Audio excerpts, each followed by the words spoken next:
Hello दोस्तों, स्वागत है मेरे चैनल कहानियां एंड कथा में।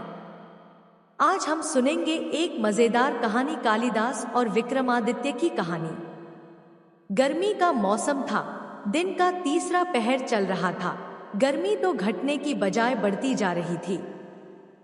चारों तरफ से ऐसा लग रहा था कि आग निकल रही है।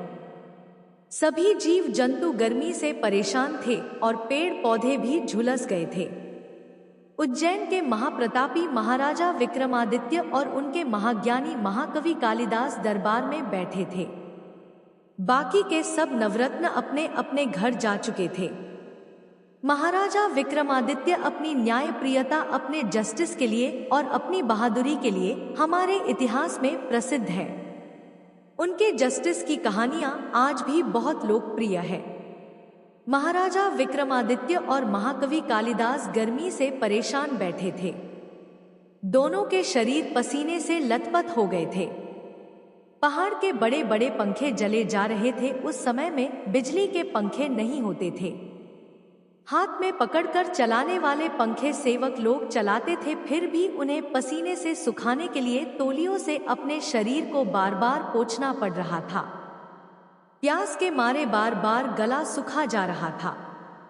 दोनों के पास एक एक मिट्टी की सुराही रखी थी। प्यास बुझाने के लिए थोड़ी थोड़ी देर में बार बार प्यास बुझाने के लिए उन्हें पानी पीना पड़ता था। महाराजा विक्रमादित्य बहुत ही सुंदर आदमी थे। वो जितने सुंदर थे उतने ही कवि कालिदास कुरूप थे। गर्मी और पसीने ने महाकवि कालिदास की शक्ल को और भी बुरा बना दिया था, लेकिन महाराजा विक्रमादित्य के सुंदर मुंह पर पसीने के बूंदे मोतियों की तरह लग रही थी।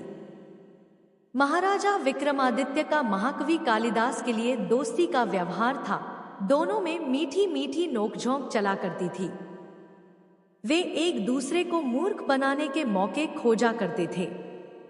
महाराजा विक्रमादित्य किसी भी मौके को हाथ से जाने नहीं देते थे, पर महाकवि कालिदास जी से उन्हें हमेशा ही करारा जवाब मिलता था।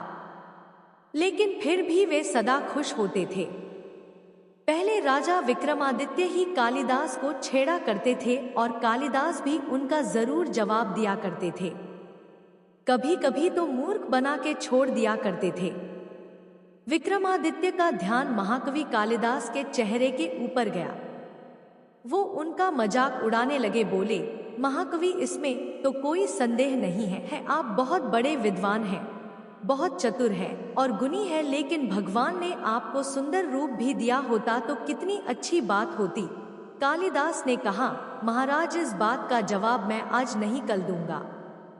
महाकवि कालिदास महल से निकलकर सीधे सोनार के यहाँ गए और रातों रात में शुद्ध सोने की एक सुराही तैयार की। अगले दिन दरबार शुरू होने से पहले महाकवि कालिदास पहुँचे और उन्होंने विक्रमादित्य की मिट्टी की बनाए हुए सुराही को निकाल दिया और उसकी जगह सुंदर सोने की सुराही रख दी।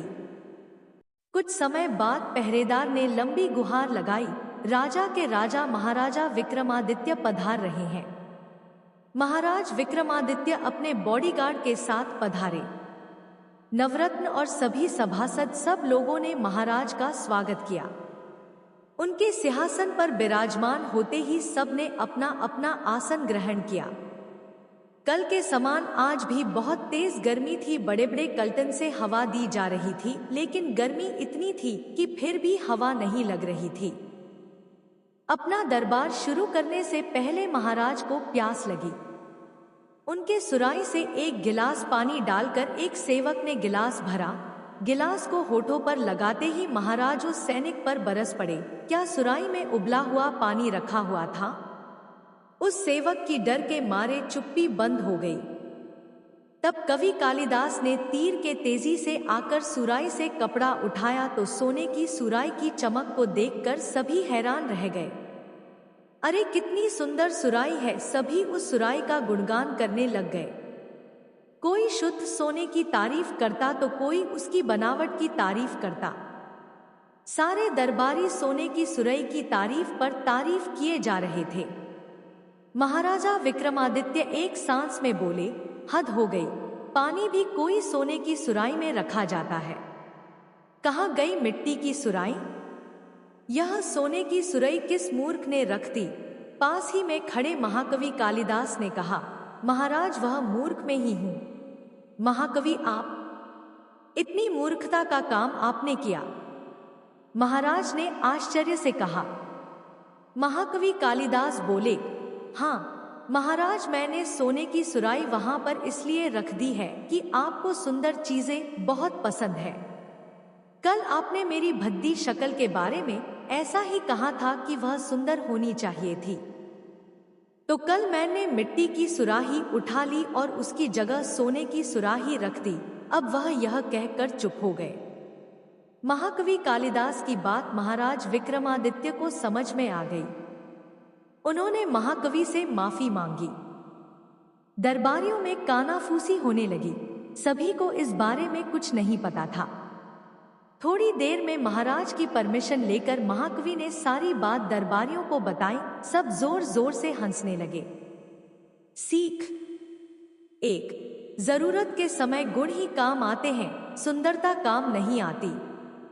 2, हमें किसी भी व्यक्ति या किसी भी वस्तु को उसके बाहरी रूप से कभी नहीं आंकना चाहिए। हो सकता है अच्छे दिखने वाली, सुंदर दिखने वाली चीज कुछ काम ना आए और भद्दी दिखने वाली चीज बहुत काम की हो। दोस्तों, ये कहानी अच्छी लगी है तो मेरे चैनल को लाइक और सब्सक्राइब करना मत भूलना।